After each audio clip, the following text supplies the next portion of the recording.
जय जिनेंद्र बच्चों। अच्छा, आज हम आपसे एक क्वेश्चन पूछते हैं। ये बताओ कि क्या एक बंदर भगवान बन सकता है? लगता तो नहीं है, लेकिन एक्चुअली बन सकता है। आज हम आपको एक मंकी की स्टोरी सुनाएंगे। वो बंदर एक फॉरेस्ट में रहता था। बंदर भाई फॉरेस्ट में रहकर खूब फल फूल खाते थे। एक पेड़ से दूसरे पेड़ पर खूब उछल कूद करते थे। ऊंची ऊंची छलांग मारकर हुआ हुआ करके सबको डराता भी था वो बंदर। उस फॉरेस्ट में कई मुनिराज आते थे और एक ट्री के नीचे बैठकर ध्यान करते थे। तो ध्यान में बैठे हुए मुनिराज को देखकर बंदर बहुत खुश होता था, लेकिन वहाँ पर कभी शरारत नहीं करता था। एक बार उस फॉरेस्ट में एक राजा वज्रजंग और रानी श्रीमती आए। उन राजा के 2 पुत्र थे, मतलब ही हैड 2 सन जो मुनि बन गए थे। वो दोनों मुनि उसी फॉरेस्ट में आ पहुंचे। तब राजा रानी ने उन दोनों मुनि राजों को भक्ति भाव से आहार दिया। बंदर पेड़ के ऊपर बैठा बैठा सब देख रहा था कि ये राजा रानी कितने अच्छे भावों से मुनि महाराज को आहार दे रहे हैं। ये सब देखकर उसके मन में आया कि यदि मैं मनुष्य होता तो मैं भी इन राजा की तरह मुनियों की सेवा करता। लेकिन देखो, मैं तो एनिमल हूँ, मैं तो पशु हूँ। मेरा ऐसा फॉर्चून कहाँ कि मैं मुनिराज को आहार दे सकूँ। आहार दान के बाद वे मुनिराज उपदेश देने लगे। राजा रानी उनका उपदेश सुन रहे थे और बंदर भी दोनों हाथ जोड़कर मुनिराजों की वंदना कर रहा था और वहाँ बैठा बैठा उपदेश सुन रहा था। ये सब देखकर राजा बहुत सरप्राइज हुआ और उन्होंने मुनिराज से पूछा, हे मुनिराज, ये बंदर कौन है? मुनिराज ने कहा, राजा, ये बंदर पूर्व जन्म में नागदत्त नाम का एक बनिया था। उस समय उसने बहुत कपट भाव, बहुत ही गंदे चीटिंग वाले भाव किए थे। मायाचारी करने के कारण ये नेक्स्ट जन्म में बंदर बना। आपको पता है, जो व्यक्ति कपट करता है, मायाचारी चीटिंग करता है, उसको तिर्यंच गति मिलती है। मुनिराज ने कहा, राजा, जिस प्रकार इस भव में हम तुम्हारे पुत्र थे ना, उसी प्रकार इस बंदर का जीव फ्यूचर में आपका पुत्र होगा और भविष्य में जब आप ऋषभदेव तीर्थंकर बनोगे ना, तो ये जीव आपका गणधर बनेगा और मोक्ष प्राप्त करेगा।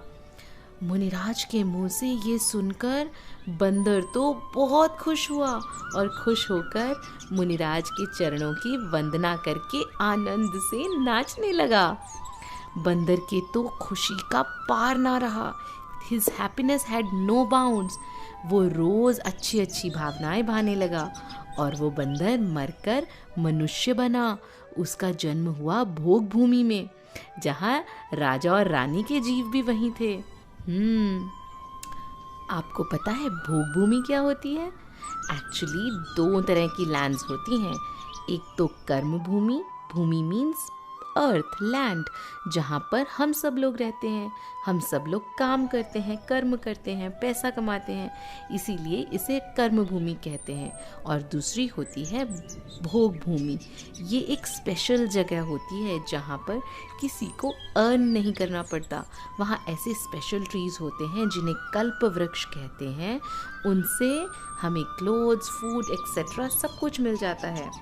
तो देखा बच्चों, उस बंदर ने कितने अच्छे भाव किए कि वो बंदर मरकर मनुष्य बन गया।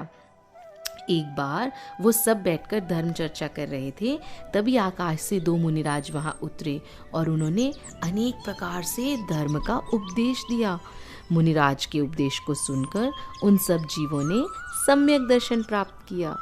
फिर वो सभी जीव वहाँ से अपनी आयु पूरी करके अपनी एज कंप्लीट होने पर स्वर्ग चले गए और उसके 4 भव के बाद राजा जो थे ना, राजा का जीव बना ऋषभदेव तीर्थंकर और जो बंदर का जीव था वो बना उनका पुत्र, हिज सन, और उसका नाम था गुणसेन।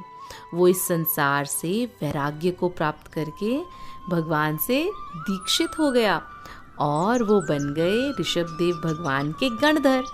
आपको पता है गणधर कौन होते हैं? गणधर स्पेशल मुनि महाराज होते हैं।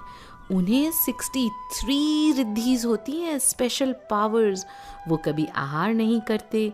भगवान का उपदेश सुनकर उससे वो द्वादशांग वाणी में कंपाइल करते हैं। They make 12 parts of the Jinvani, और उसी बर्थ से मोक्ष भी प्राप्त करते हैं।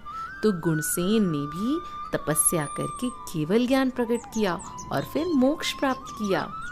देखा बच्चों, जब ये बंदर मनुष्य था तब इसने कितना छल कपट किया, चीटिंग करी, जिसके कारण उसे नेक्स्ट बर्थ मिला बंदर का। लेकिन बंदर बनने के बाद मुनिराज की वंदना और धर्म का उपदेश सुनने से उसकी अच्छी भावनाएं हो गई और वो फिर से ह्यूमन बना, फिर से स्वर्ग गया और उसके बाद तीर्थंकर का बेटा बना और साधना करके मोक्ष चला गया। आप सभी भी प्रॉमिस करो कि आप कभी भी चीटिंग नहीं करोगे, हमेशा अच्छी अच्छी भावनाएं ही भाओगे और धीरे धीरे मोक्ष प्राप्त करेंगे ना। जय जिनेंद्र।